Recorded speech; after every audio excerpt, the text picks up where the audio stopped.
গীতা পাঠের গীতা পাঠের আজকে আমার যে শ্লোকটি হবে সেটির নাম্বার হলো 35, 4 নম্বর অধ্যায়ের জ্ঞান যোগের। হরে কৃষ্ণ।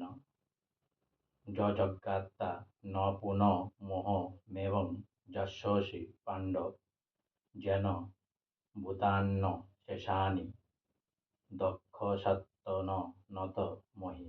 যৎ মানে যা, জ্ঞাত্তা মানে জেনে, ন মানে না, পুনঃ মানে পুনরায়, মোহম মানে মোহ, এবং মানে এ প্রকার, যাস্যতি মানে প্রাপ্ত হবে, পাণ্ডব মানে পাণ্ডুপুত্র, যেন মানে যার দ্বারা, ভূতানি মানে জীবসমূহ, অশেষানি সমস্ত, দক্ষসি দর্শন করবে, আত্মনি পরমাত্মায়, অত্ম মানে অর্থাৎ, মহি মানে আমাতে।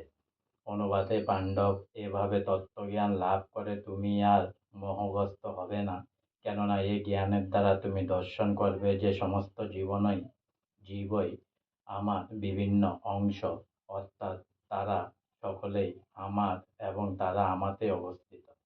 তাৎপর্য: তত্ত্বদর্শী সদ্গুরুর কাছ থেকে পরম তত্ত্বজ্ঞান লাভ করার ফলে শিষ্য বুঝতে পারে যে সকল জীবই হচ্ছে ভগবান শ্রীকৃষ্ণেরই অবিচ্ছেদ্য অংশ। শ্রীকৃষ্ণর থেকে আলাদা অস্তিত্ব থাকাকেই বলা হয় মায়া। মা শব্দের অর্থ হচ্ছে না, আর ইয়া শব্দের অর্থ হচ্ছে যা, অর্থাৎ যার কোনো অস্তিত্ব নেই। কেউ কেউ মনে করে আমাদের শ্রীকৃষ্ণের প্রয়োজন নেই। তাদের মতে শ্রীকৃষ্ণ হচ্ছেন একজন মহান ঐতিহাসিক পুরুষ এবং পরম তত্ত্ব হচ্ছে নির্বিশেষ ব্রহ্ম। কিন্তু ভগবদ্গীতার মাধ্যমে আমরা জানতে পারি যে ব্রহ্মজ্যোতি হচ্ছে ভগবান শ্রীকৃষ্ণের দেহ নির্গত রশ্মি স্বচ্ছতা। পরমেশ্বর ভগবান শ্রীকৃষ্ণ হচ্ছেন সব কিছুর মূল কারণ। ব্রহ্ম সংহিতায় স্পষ্টভাবে বর্ণনা করা হয়েছে যে শ্রীকৃষ্ণ স্বয়ং পরম পুরুষোত্তম ভগবান, কারণ অত্যন্ত কোটি অবতারেরও হচ্ছেন তার বিভিন্ন অংশ প্রকাশ মাত্র। তেমনি সকল জীবই হচ্ছে ভগবানের অংশ প্রকাশ। মায়াবাদী দার্শনিকেরা ভুল করে মনে করে যে বিভিন্ন অংশ প্রকাশের মাধ্যমে প্রকট হবার ফলে শ্রীকৃষ্ণ তার স্বতন্ত্র অস্তিত্ব হারিয়ে ফেলেন। এটি হচ্ছে প্রাকৃত চিন্তাধারা। প্রকৃত জগতে আমাদের অভিজ্ঞতা এ যে যখন কোনো কিছু খণ্ডরূপে পরিবেশিত হয় তখন তার মূল স্বরূপ নষ্ট হয়ে যায়, কিন্তু মায়াবাদী দার্শনিকেরা এটি হৃদয়ঙ্গম করতে পারে না যে ভগবান হচ্ছেন পরম তত্ত্ব।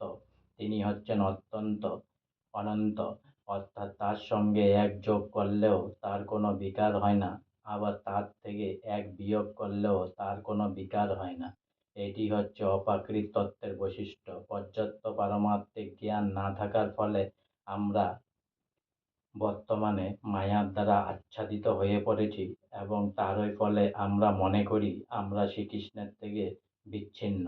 আমরা যদি শ্রীকৃষ্ণের ভিন্নাংশ, কিন্তু তবুও আমরা শ্রীকৃষ্ণর থেকে বিচ্ছিন্ন নয়। জীবের দেহগত পার্থক্য হচ্ছে মায়া, অর্থাৎ তার সত্যিকারের অস্তিত্ব নেই। আমাদের সকলেরই উদ্দেশ্য হচ্ছে শ্রীকৃষ্ণই সন্তোষ বিধান করা।